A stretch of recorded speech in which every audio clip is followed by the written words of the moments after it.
I welcome you to the Messiah Revelation channel.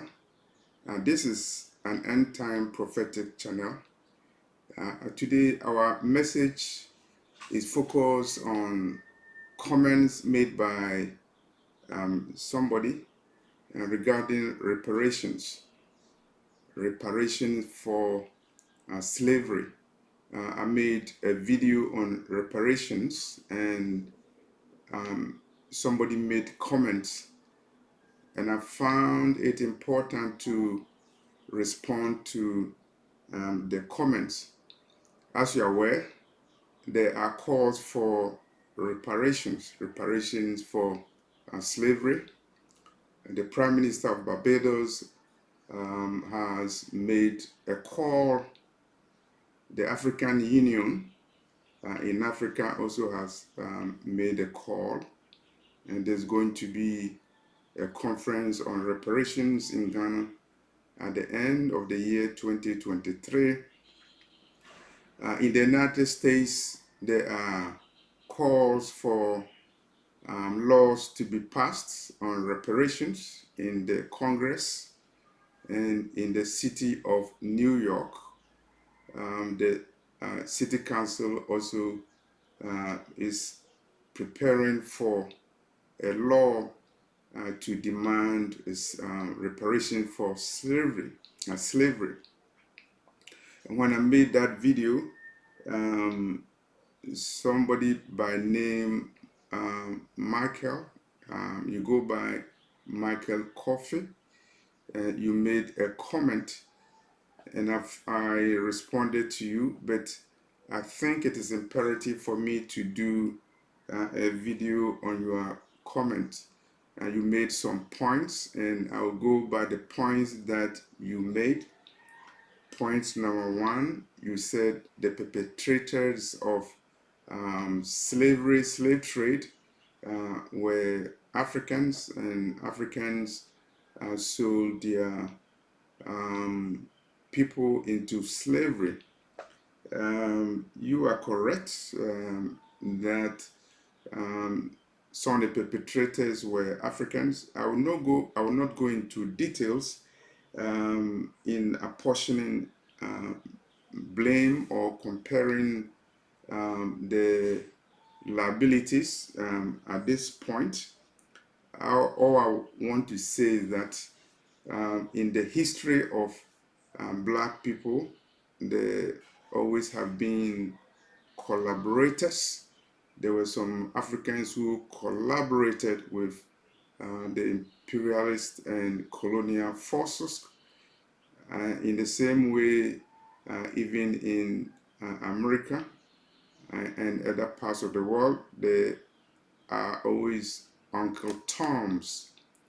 These are people who collaborate with slave masters, and they sell their soul for profit. They sell their brothers for favor from the colonial slave master. So I'm not surprised that you made that comment, and I believe you are right. The second point you made is that only actual victims of slavery should get compensation. And you also made another point, only actual perpetrators of slavery, only the actual perpetrators of slavery should pay reparations. And you asked me a question, a personal question: will I support a policy for reparations, particularly where, quote unquote, the victims, those who are demanding for reparations, are not actual victims of slavery, and those who are asked to pay for reparations are not actual perpetrators of slavery. Um, I believe that you are using a legal analysis, and you said that for you to demand for reparations, you should prove with certainty that you were a victim of slavery. And if your argument goes, it means that nobody living presently can ask for reparations. And your argument is that for somebody to pay reparations, it should be proven that that person involved in perpetration of slavery. If your argument goes, it means that nobody living now could be proven to have participated in slavery, and therefore that person cannot be commanded to pay reparations. And so these are legal analysis that you use. And so I will focus on legal analysis, and I will use American legal jurisprudence. And I believe that Michael, I presume you are an American. And you also made other comments. And the comment you made is that in reparations, race does not matter and nationality does not matter. The question we are asking is that, does race matter at all? Does race, somebody's race or somebody's skin color, does it matter in the call for reparations? And you say race doesn't matter, and I believe that you would not support reparations. You made your point clear that you will not support reparations. The actual victims of slavery. We are in 2023. This video is made in 2023. Is there any person living in 2023 who can prove that he suffered slavery? You are saying no, nobody can prove that. And you are using human logic, you are using the law of man. And when we talk about victims of slavery, we have to look at the circumstances and the effect of slavery. I'm using a legal analysis, and as we are aware, even in America, the law recognizes the badges of slavery and the residues of slavery. And that is why the 14th Amendment to the Constitution of the United States was made, and the Equal Protection Clause of the 14th Amendment was made applicable to the states. And so race matters because the 14th Amendment was made to protect black people, and so the race matters when it comes to the promulgation of the 14th Amendment to the Constitution of the United States. You also have to remember that Congress enacted law to remedy present effects of past discrimination. Present effects of past discrimination. The Congress recognized that past discrimination coming out of slavery has present effect on black people, and I believe that it will even have a future effect on black people, and therefore the perpetrators of slavery and the badges of slavery still exist, because there are some people whose thinking and whose policy continue to perpetrate the badges and residues of slavery. The actual perpetrators, Michael, you also made a comment that it should be proven who the actual perpetrators are, and your argument is that those who will be paying for reparations didn't know anything about slavery, they did not participate in slavery, and so it is unjustified for them to pay reparations. We have to look into history. The ancestors of the present generation who participated in slavery, whether in Africa or in the United States. And you remember, even presidents of the United States are those who met to sign the Declaration of Independence for America. Some of them were perpetrators of slavery, and you can mention Thomas Jefferson, who had 300 slaves and slave concubines. And you can also mention Willie Lynch, who is famously associated with lynching. And you remember that even though lynching actually was genocide, it resulted in genocide of black people. The U.S. has not passed a lynching statute. No actual law has been passed to to punish the crime of lynching. And I believe that, to answer your question, I will support a policy for reparation because that policy will be good for deterrence. Deterrence is necessary.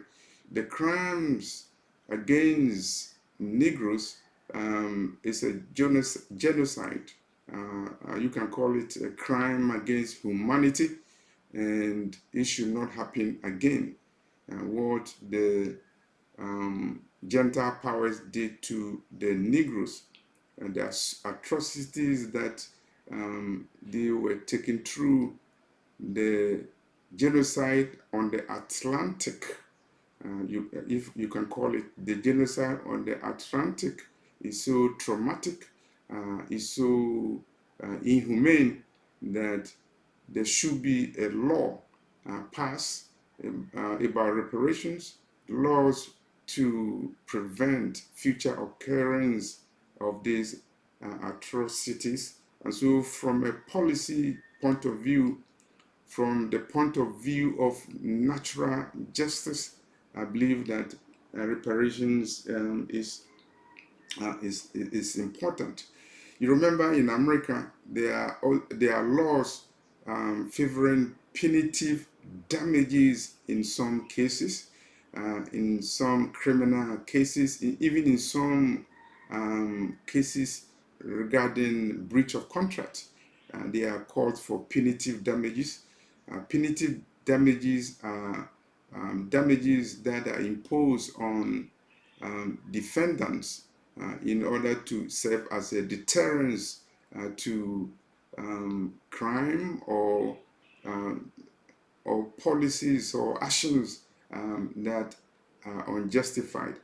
And there's no crime that will merit punitive damages than slavery and slave trade, because slavery and slave trade were perpetrated for a long time, and the people who suffered mostly from the atrocities, most of them were people of color, most of them were black people, and so race matters. Um, I'm responding to your argument that race doesn't matter. Race is not important. Skin color is not important. And I beg to differ. And I will refer you to United States. I believe you are an American, you live in the United States, so I will refer you to United States. Race matters and skin color matters. That is why the US has a law that prohibits discrimination on account of religion, on account of race, on account of a color of a skin, and on account of nationality. I'm surprised that you made a comment that race doesn't matter, nationality doesn't matter when it comes to reparations. The US law recognizes discrimination on the basis of race, on the basis of nationality, on the basis of skin color, and these are the basis on which people have been subjected to discrimination. And these are the basis on which Negroes, Hebrews were subjected to one of the most atrocious genocide that has ever happened in the history of mankind since the times of Adam. Um, Race matters, nationality matters, and in America, even sexual orientation matters. Somebody's sexual orientation matters in America. And so, why should nationality not matter in America? Why should race not matter in America? In America, where people are protecting their rights, they are protecting their rights, even including the right to sleep with an animal. So bestiality matters in America, and so race should also matter in America.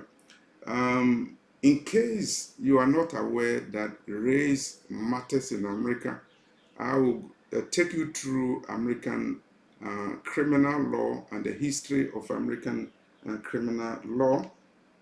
In the criminal justice system in America, race matters.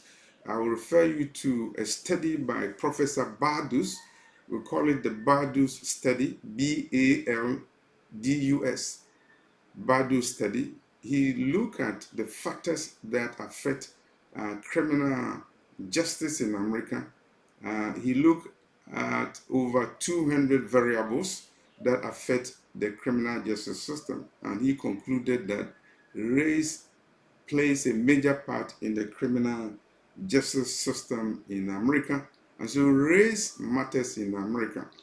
When a suspect is first engaged by a police officer, um, when a decision is made whether to file charges or not, when trial goes on, when sentences is imposed or sentences are imposed on criminal defendants, all those stages of the criminal justice system are influenced by race and racism.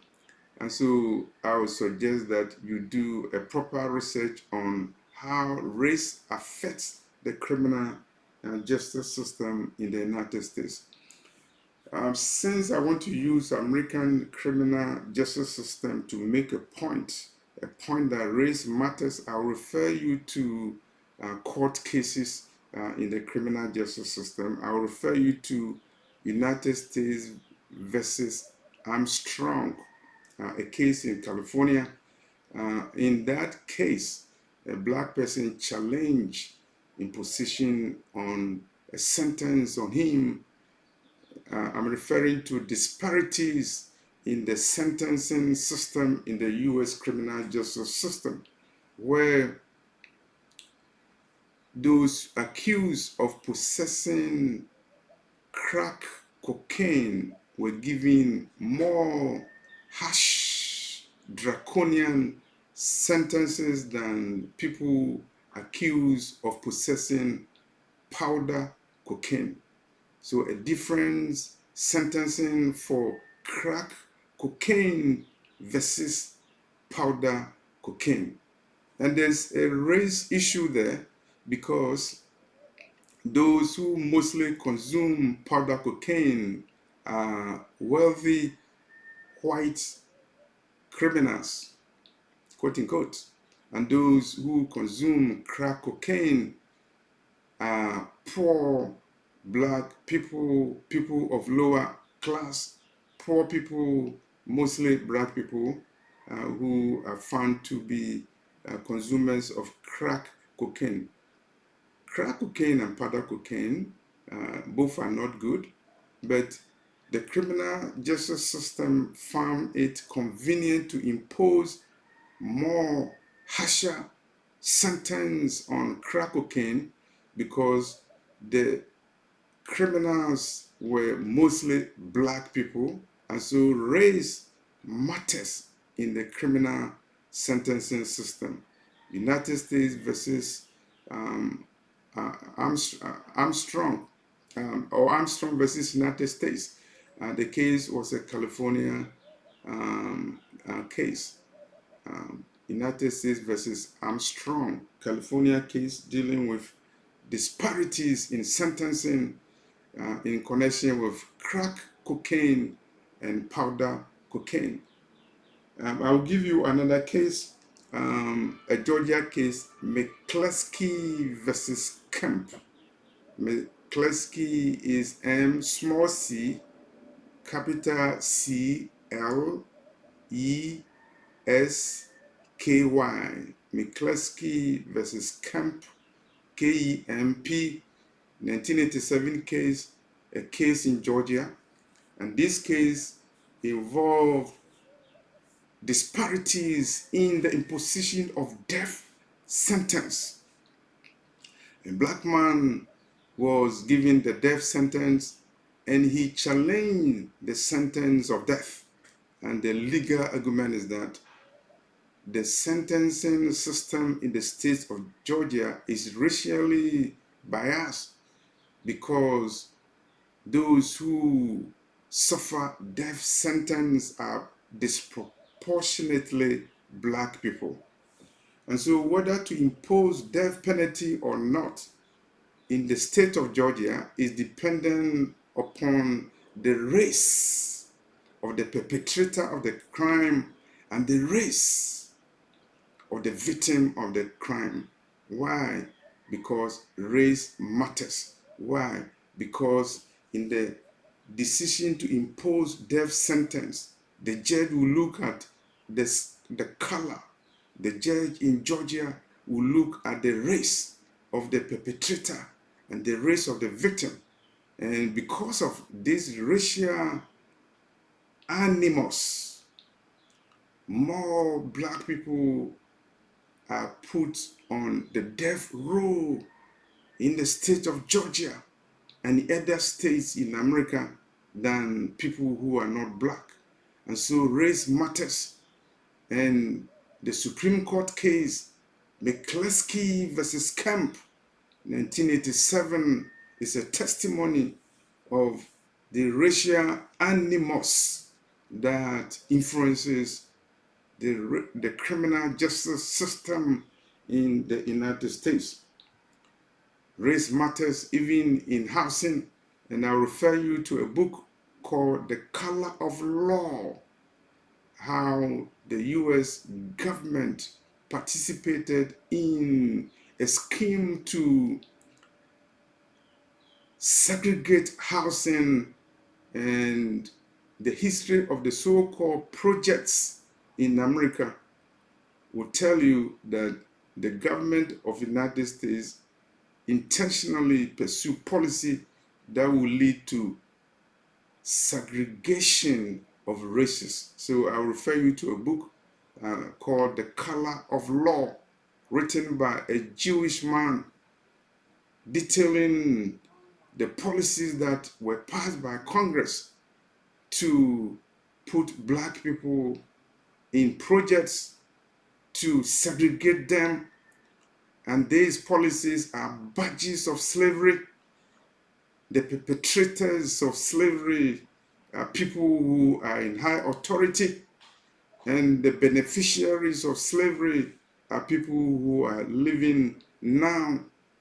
The American economy built on the labor of slavery.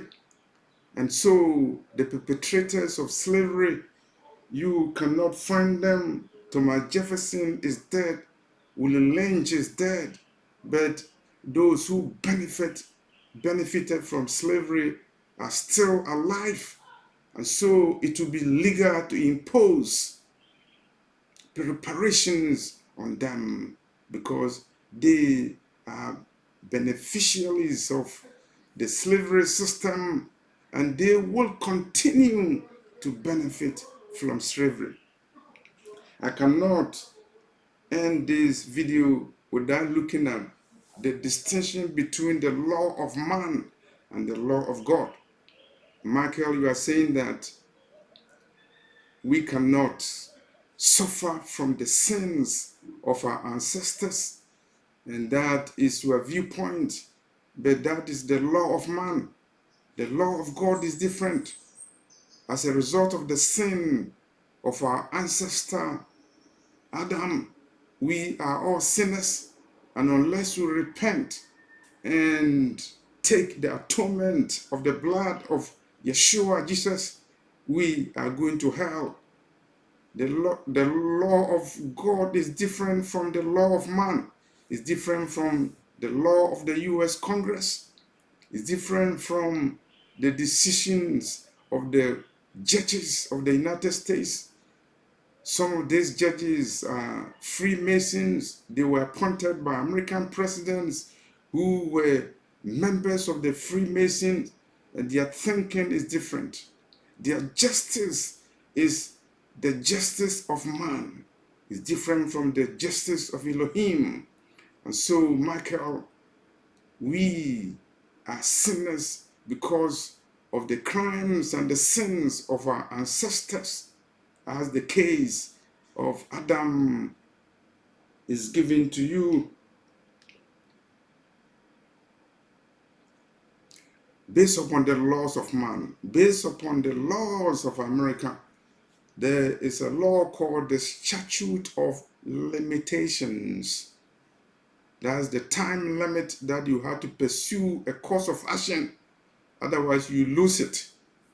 Slavery ended in 1865, quote in quote.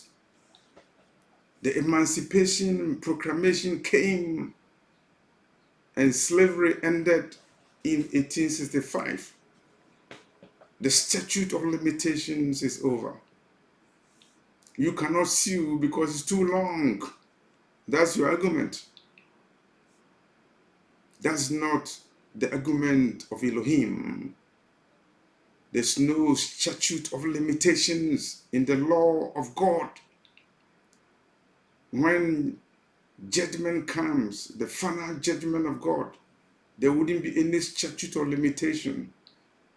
Crimes committed anywhere in the world at any time in history, including the crime of the Holocaust, of slavery and genocide, it will not have statute of limitations. And based on Revelation 18 verse 5, something will happen. So let me read what the law of God is talking about. Revelation 18:5. What God is talking in the book of Revelation, chapter 18, verse 5. Revelation 18, verse 5. For her sins have reached unto heaven, and God hath remembered her iniquities. And that judgment is part of the judgment of Babylon. Michael, I believe in United States is the Babylon spoken of in the book of Revelation. And when judgment comes to Babylon, United States, the Lord will remember her iniquities. And the iniquities will include slavery and slave trade and the genocide of people of color, those who are Hebrews scattered over the world. The Lord will remember the iniquities of Babylon, there wouldn't be any statute of limitations. Present generation should not suffer for the sins of the past generation. Michael, that is your argument.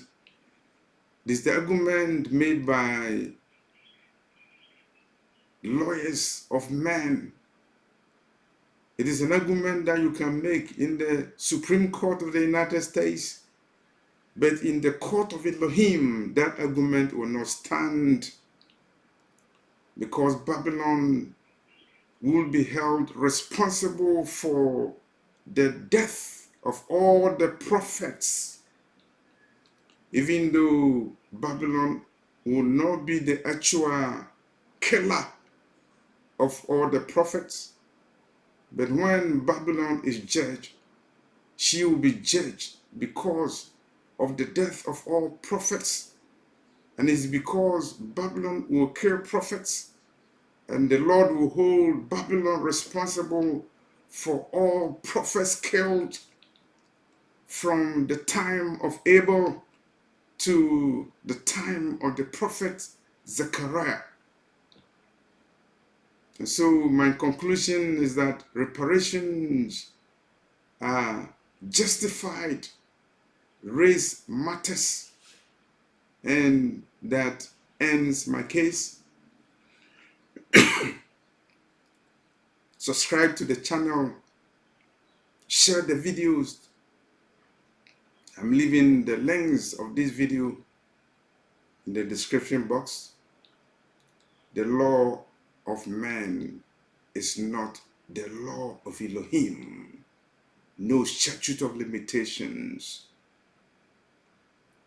Generations will pay for the sins of their ancestors, including the sins of slavery. And that law is the law in the courtroom of Elohim. Thank you for watching this video.